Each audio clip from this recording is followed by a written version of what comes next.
والنهارده المشاهد اللي جايه من الخارج مشرفه للغايه. طوابير من الصباح الباكر وسط الثلوج والجو الشتوي الاوروبي والامريكي. التصويت مش لصالح مرشح رئاسي، ولكن لصالح رفض التوطين، رفض تصفيه القضيه الفلسطينيه. السلام عليكم ورحمة الله وبركاته. عاملين ايه؟ يا رب تكونوا بخير. النهاردة بقى هنرد على الكاتب والسياسي والصحفي المحترم أحمد مبارك.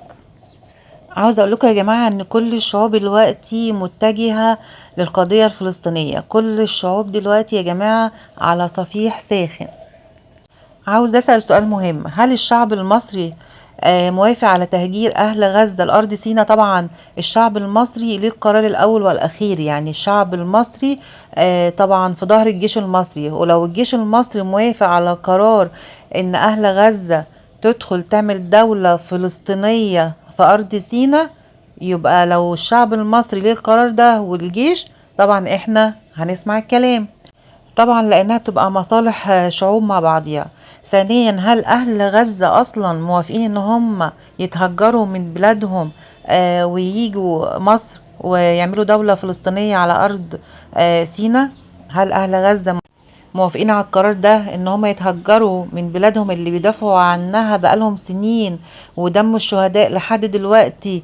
يعني مالي ارض غزة ويعني ابونا وامنا واولادنا واحبابنا لسه دمهم ما نشفش على ارض غزة. انتم موافقين يا اهل غزة على قرار ان انتوا تسيبوا بلادكم وتيجي تقعدوا في ارض سيناء؟ طب كلمتين بقى للناس اللي هي متخلفة، اللي بتقول احنا عاوزين نعمل دولة فلسطينية ودولة اسرائيلية. يعني ايه دولة فلسطينية؟ طب ما هي دولة فلسطين اساسا، ودي بلادهم اصلا، واللي احتلهم اهل اسرائيل. يعني اهل اسرائيل اصلا كانوا جايين يشتغلوا عند اهل غزة واهل فلسطين، وبعد كده اصلا عضوا الايد اللي بتتمدلهم، وبعد كده احتلوا بلادهم، جايين مشردين اصلا من كل دولة، ودخلوا بعد كده ارض غزة واحتلوها. يعني هما ما تمرش فيهم الخير اللي عملوه اهل غزة او اهل فلسطين فيهم. دلوقتي عاوزين تبنوا دولة اسرائيلية على ارض فلسطين، لو كمان بتقولوا عاوزين نعمل دولة فلسطينية. طب ما هي دولة فلسطين، هو في ايه يا جماعة؟ انتوا بتتكلموا ازاي اصلا؟ تقريبا كده انا جاوبت على جزء من اللي قاله الكاتب الصحفي احمد مبارك على التهجير اهل غزة لارض سيناء عندنا. فتقريبا كده ما ينفعش يا جماعة ان احنا هنهجر يعني بلد بحالها لارض سيناء. احنا لو هنهجر مثلا 1000 2 3 10، لكن هنهجر دولة بحالها عندنا في سيناء اللي احنا كنا بنحارب علشانها بقالنا سنين لحد ما اخدناها، وفي الاخر نعملها دولة فلسطينية ودولة فلسطين اصلا موجودة؟ طب ليه كل الشعوب يعني بتطالب ان اهل اسرائيل او الشعب الاسرائيلي المشرد يعملوا دولة اسرائيلية على ارض غزة؟ طب ليه اصلا الشعوب اللي بتطالب بكده ما ياخدوش اهل اسرائيل عندهم، او امريكا تاخد اسرائيل عندها، او اي دولة بتدعم اسرائيل تاخدها عندها، يعملوا دولة في بلادهم؟ ليه مصر بالذات اللي هم عاوزين يعملوا عليها دولة؟ ليه مصر شغلهم الشاغل دلوقتي اصلا؟ طبعا كلنا عارفين ان العالم كله دلوقتي عينه على مصر، وهم نفسهم يحكموا العالم من قلب مصر. فمش قصة فلسطين واسرائيل والضرب واللي بيحصل ده كله، لا، هم كل ده بيضيقوا على اهل غزة علشان يدفعوهم انهم يدخلوا سينا ويعملوا دولة فلسطينية على ارض سينا. يعني ده كله علشان يعملوا او يحكموا العالم من قلب مصر. يعني طبعا حقوق الانسان مستنيه الجيش المصري يضرب في اهل غزه لو اسرائيل دفعتها لمعبر رفح علشان تدخل سيناء للاغاثه. فطبعا حقوق الانسان طبعا باصه لمصر بس، لكن مش باصه للي بيحصل من اسرائيل لاطفال غزه وشباب غزه اللي بيتضرب كل يوم، والدم اللي بيسيل كل يوم بسبب اسرائيل، والضرب اللي بيحصل منها لاهل غزه. طبعا حقوق الانسان يا جماعه بس بصت علينا احنا بس، لكن ما بتبصش لحاجه تانية للطرف التاني. لا، الطرف التاني ده سكر وعسل على قلبهم يعني. ولا حقوق الانسان بس عينيها متجهه لمصر؟ يعني ما احنا عاوزين نعرف برضو في نقطه هنا يعني غامضه. يعني ليه حقوق الانسان باصه بس على مصر من فوق؟ طب فين بصتك يا حقوق الإنسان على إسرائيل اللي بتموت كل يوم أطفال أعداد مهولة وشباب وبنات واعتقالات؟ فينك بقى يا حقوق الإنسان؟ ثالثا كمان عاوزة أقول لحماس، طبعا هم اتورطوا في الضرب الأخير اللي حصل من إسرائيل على غزة ومن حماس على إسرائيل. فطبعا في دولة كبيرة ورطتهم وبعد كده خلعت وسابتهم. طبعا هم عارفين مين الدولة دي واللي بيحصل، ففي الآخر هم اللي اتورطوا وهم السبب في المعركة الأخيرة دي. طبعا كلنا عارفين ان مخابراتنا المصريه كانت مسافره بره، والرئيس عبد الفتاح السيسي كان طبعا مسافر مؤتمر المناخ، ومخابراتنا كانت بتحل مشكله بره بين اسرائيل وبين فلسطين. فطبعا اسرائيل ما احترمتش ان مخابراتنا بره وانهم بيحلوا مشكله الهدنه، وفي الاخر راحوا ضاربين في اهل غزه غدر من غير حتى ما يبقى في قرار انهم هيضربوا. يعني هم كان المفروض في هدنه وبيحلوها عشان تطول او علشان يعملوا بقى دولتين فلسطينية وإسرائيلية. فالمهم ما احترموش الهدنة. فدلوقتي رئيس إسرائيل بيطلب هدنة تانية او يحلوا المشكلة تاني من اول وجديد. بس طبعا هيبقى فيه غدر علشان بس هم عاوزين ياخدوا الأسرى بتاعتهم، وطبعا هم عاوزين الأسرى الإسرائيليين بس، لكن مزدوج الشخصية ومش عاوزينهم، لان طبعا بعد كده ممكن يضحوا بيهم اصلا اهل إسرائيل. كل مشكلة دلوقتي اسرائيل ان هم عاوزين الاسرى بتوعهم، يعني الاسرى الاسرائيليين الاصليين عاوزينهم علشان بس ايه، يعني يبقى في هدنة ناخد مين الاسرى بتوعنا وبعد كده نضرب تاني. طب ايه المشكلة بقى؟ انتوا عملتوا ايه؟ يعني انتوا عملتوا لما تاخدوا الاسرى وبعد كده تضربوا تاني؟ فهنفضل بقى اسرائيل تسايس فينا تاخد الاسرى وبعد كده يضربوا؟ فمش حل ده يا جماعة. وطبعا هنفضل مستمرين في الحرب بين فلسطين وغزة، وهتبقى مشكلة على مدى الحياة. اخيرا حماس المفروض او القسام المفروض ما كنتوش عملتوا الحركة الاخيرة وانتوا بتسلموا الاسرى الاسرائيليين لاهل اسرائيل، ان انتوا بقى عمالين تبوسوا وتحضنوا فيهم، والحب الحب والشوق الشوق. فما ينفعش اللي انتوا عملتوه ده اصلا قدام العالم كله.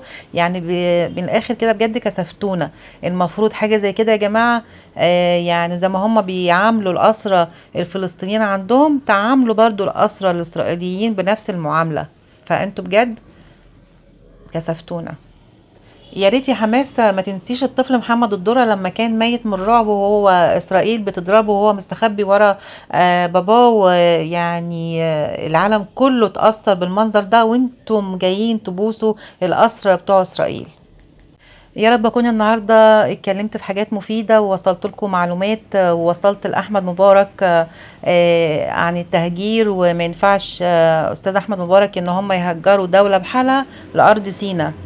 بتهيألي القرار ده صعب وغلط اصلا من الاساس، ومرفوض اصلا التهجير بلد لبلد تانية.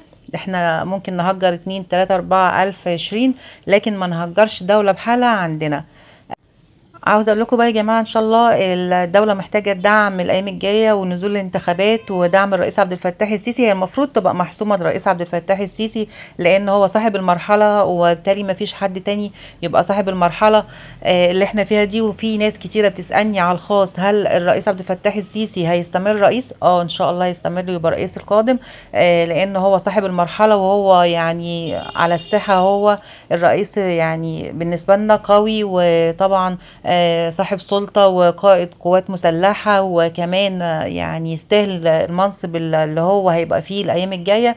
فياريت بقى سواء بره المصريين بره أو جوه شايفين الوضع عامل ازاي، فياريت الدعم للرئيس عبد الفتاح السيسي، وتكونوا ان شاء الله كده شاكرين. وطبعا اللي بيحب مصر هينزل وينتخب، وبإذن الله كده تبقى أيام اللي جاية تبقى أيام حلوة وخيرة على الكل، والاقتصاد يرتفع، وكورونا يعني تروح خالص من جميع البلاد، والايام الجايه ان شاء الله تبقى خير وسعاده. واقول لكم سلام. رفض اي ابتزاز او تهديد للدوله المصريه، تأييد لمواقف الرئيس عبد الفتاح السيسي اللي اعلنها صريحه في مصر وفي قمه القاهره وفي قمه الرياض وحاليا في قمه دبي. قالها للعالم كله: لا امريكا قبل اسرائيل، والاوروبا قبل العرب، لا للتهجير، لا لتصفيه القضيه الفلسطينيه، لا للحصار، لا لبيع سيناء. رئيس وطني قوي محترم مشرفنا بيجوب العالم حاملا قضايا بلاده وقضية فلسطين، ومش سامح لأي دولة من اللي بيقولوا عليهم دول عظمى إنها تلوي دراع مصر بأي كلمة كانت. الانتخابات المرة دي مش قضية سياسية ولكن قضية وطنية بكل ما تحمل الكلمة من معنى. عشان كده لازم يشوفونا إيد واحدة، صف واحد خلف قيادتنا وجيشنا. نزولك ومشاركتك في الانتخابات هي دورك في المقاومة. المقاومة مش بس بالسلاح ولا بالمقاطعة، ولكن صورتك أمام الصندوق أكبر مقاومة للاستعمار الحديث وللمؤامرة على بلدنا. إدارة جو بايدن من ساعة ما وصلت البيت الأبيض في يناير 21 بتشتغل باستراتيجية إجبار الدول المستهدفة على دخول حرب استنزاف، وده عن طريق تصدير الخطر للدولة دي من دولة جوار، يوم ورا التاني وشهر ورا التاني لحد ما يصبح التصادم حتمي. إجبار الدول على الحروب، ده اللي حصل مع روسيا في أوكرانيا، وده اللي أمريكا بتحاول دلوقتي تعمله مع مصر بعد استئناف إسرائيل لحرب غزة بعد هدنة 7 أيام، بعد ما أعطتها الضوء الأخضر لضرب جنوب غزة. جريدة فاينانشال تايمز البريطانية كشفت النهاردة في سبق صحفي أن حكومة إسرائيل بتخطط لحرب تستمر أكثر من عام في قطاع غزة، وأن القرار الدولي صدر خلاص بأن العملية العسكرية في قطاع غزة لن تنتهي إلا بتنفيذ كامل بنك أهداف الغرب. بكده بقى رسمي كافة حدود مصر مشتعل، حرب غزة وحرب السودان إضافة إلى ليبيا التي تبحث منذ سنوات عن انتخابات رئاسية تنهي فوضى وجود هذا الكم من الحكومات والمجالس الرئاسية. المفوض العام للأونروا وكالة الأمم المتحدة لإغاثة اللاجئين الفلسطينيين اللي شغالة داخل وخارج الأراضي المحتلة قال إن مليون غزاوي كدفعة أولى سوف يلجؤون إلى الحدود المصرية متى بدأت إسرائيل العملية العسكرية في جنوب قطاع غزة. ومع استئناف الاحتلال للعدوان لسه بشوف اللي بيقول انتصار للمقاومة من غير ما يفهم إنه علشان إسرائيل تزحف لجنوب غزة لازم تفشل في تحقيق أهدافها في الشمال، وإلا ما امتلكت الحجة أو الذريعة للذهاب إلى الجنوب. يعني لو إسرائيل وجدت في الشمال الأنفاق اللي بتقول عليها وقادة حماس وأماكن المحتجزين، يبقى هتروح الجنوب ليه؟ ولكن لما كل ده يبقى مش موجود في الشمال، يبقى إسرائيل أمام العالم أجمع لسه في حالة دفاع عن النفس، وهي بتتوجه إلى الجنوب الملاصق للحدود المصرية، إلى خان يونس ورفح الفلسطينية على وجه التحديد. علامات استفهام حول أحداث 7 أكتوبر بتزداد يوم بعد يوم. نيويورك تايمز أكدت أن إسرائيل كان لديها علم بهذه العملية من سنة كاملة، ومع كده لم تتحرك لمنعها. هل عرف الاحتلال تفاصيل العملية وتركها حتى يمتلك حق الرد ويتم تفعيل مخططات التوطين والتهجير والوطن البديل وغزة هي سيناء؟ مع استئناف العدوان توقفت حركة الشاحنات عبر معبر رفح. 109 شهيد في الساعات الأولى بضربات طيران العدو في مناطق وسط قطاع غزة. حزب الله بدأ من جديد يضرب صواريخ على شمال إسرائيل. هكذا يتم نصب أرض المعركة من جديد بنفس قواعد اشتباك ما قبل أسبوع الهدنة. التقت مصالح اليمين القومي واليمين الديني واليمين المحافظ في إسرائيل مع مصالح الجيش الإسرائيلي ومصالح شبكات المصالح الغربية التي تدير حكومات الغرب من خلف الستار على استكمال الحرب. رأسمالية الكوارث وبزنس الحروب في جولة جديدة في الشرق الأوسط وعلى حدود مصر. تطويق جيوسياسي مكتمل الأركان لمصر. جو بايدن اللي طبل له المعارضة في مصر إنه أحسن من دونالد ترامب صنع حرب إقليمية دائمة جديدة. جو بايدن اللي طبل له المعارضة في مصر